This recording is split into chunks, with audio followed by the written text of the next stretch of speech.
राधे राधे, जय श्री कृष्णा। दोस्तों, आज हम चर्चा कर रहे हैं कि भगवान श्री कृष्ण की पत्नी रुक्मिणी की मृत्यु किस प्रकार से हुई थी, किस प्रकार से रुक्मिणी जी ने अपने देह का त्याग किया था। तो चलिए प्रारंभ करते हैं आज का वीडियो। और वीडियो पसंद आए तो इसे लाइक और शेयर जरूर कीजिएगा। सबसे पहले मैं आपको बता देती हूँ कि रुक्मिणी जी भगवान श्री कृष्ण की प्रथम पत्नी थी। भगवान श्री कृष्ण ने पहला विवाह रुक्मिणी जी से ही किया था। रुक्मिणी जी एक राजकुमारी थी। वह विदर्भ देश के राजा भीष्मक की पुत्री थीं। रुक्मिणी जी बहुत ही ज़्यादा रूपवान थी और ऐसा माना जाता है कि वह माता लक्ष्मी का अवतार थीं। इसलिए वह श्री कृष्ण से बहुत ही ज़्यादा प्रेम करती थी। रुक्मिणी जी अपने बचपन से ही भगवान श्री कृष्ण की लीलाओं के बारे में सुनते हुए आ रही थी और बचपन से उनके बारे में सुनते सुनते ही बड़ी हुई थी, जिस वजह से उन्हें भगवान श्री कृष्ण से एक लगाव हो गया था। और दूसरा कारण ये भी था कि वह भगवान श्री कृष्ण को दिल से इसलिए चाहती थी क्योंकि उन्हें लक्ष्मी जी का अवतार माना गया है और भगवान श्री कृष्ण को विष्णु का। तो इसलिए विष्णु के बिना लक्ष्मी और लक्ष्मी के बिना विष्णु का रहना बिल्कुल भी संभव नहीं है।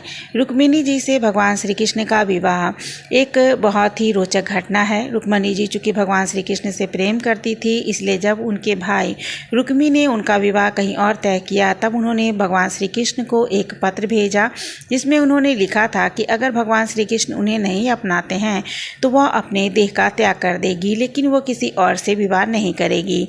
इसलिए भगवान श्री कृष्ण उनके राज्य में जाते हैं और उनका हरण करते हैं, उनके भाई से युद्ध करते हैं, जिसमें भगवान श्री कृष्ण विजयी होते हैं और वो रुक्मिणी जी को लेकर के द्वारिका में आ जाते हैं। और द्वारिका में आने के बाद उन दोनों का भव्य तरीके से विवाह होता है और रुक्मिणी जी भगवान श्री कृष्ण की प्रथम पत्नी बनती हैं, जिन्हें बाद में भगवान श्री कृष्ण अष्टभरायक की भी उपाधि देते हैं। और इसके साथ साथ वह उनकी 8 पटरानियों में सबसे बड़ी पटरानी भी कहलाती हैं। रुक्मिणी जी की मृत्यु किस प्रकार से हुई थी, चलिए अब इस बारे में चर्चा करते हैं। जब कलयुग का आरंभ होने वाला था, उससे पहले ही भगवान श्री कृष्ण के पास देवतागण आते हैं और उन्हें कहते हैं कि अब उनके अपने लोक में जाने का समय हो चुका है। वे अपने लोक में कब प्रस्थान करेंगे, इसका निश्चय उन्हें स्वयं ही करना है। और उसके बाद भगवान श्री कृष्ण से मिलने के बाद सभी देवतागण वापस से वहाँ से चले जाते हैं। भगवान श्री कृष्ण एक पेड़ के नीचे विश्राम करते रहते हैं। जरा नाम की एक बहेलिया उन्हें तीर मारता है। दूर से उसे लगता है कि यह हिरण की आंखें हैं और वो जो बाण है वो भगवान श्री कृष्ण के तलवे में जाकर के लगता है। इसी को बहाना बना करके भगवान श्री कृष्ण इस लोक को छोड़ करके अपने लोक में चले जाते हैं। जरा को अपनी भूल का पश्चाताप होता है, वह भगवान श्री कृष्ण से माफ़ी मांगता है, लेकिन भगवान श्री कृष्ण उसे बताते हैं कि यह मात्र एक संयोग था और जरा का ऋण भी था, क्योंकि जरा पिछले जन्म में बलि था और भगवान श्री कृष्ण ने यानी कि राम अवतार में जब भगवान विष्णु ने जन्म लिया था तो उन्होंने बलि को भी छिप करके ही मारा था।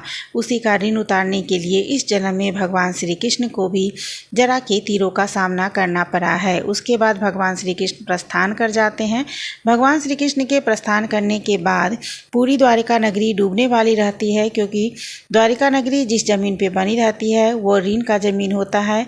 समुद्र भगवान श्री कृष्ण को वह जमीन ऋण में देता है, सिर्फ इस बात पर कि भगवान श्री कृष्ण की मृत्यु के बाद वो वापस से अपनी जमीन को ले लेगा, यानी कि समुद्र में समाहित कर लेगा। और भगवान श्री कृष्ण इस बात पर राजी हो जाते हैं और द्वारिका नगरी वहाँ पर बसाई जाती है। भगवान श्री कृष्ण की मृत्यु के बाद जब तक के देवी रुक्मिणी द्वारिका में रहती हैं, तब तक समुद्र द्वारिका को अपने अंदर समाहित नहीं कर पाता।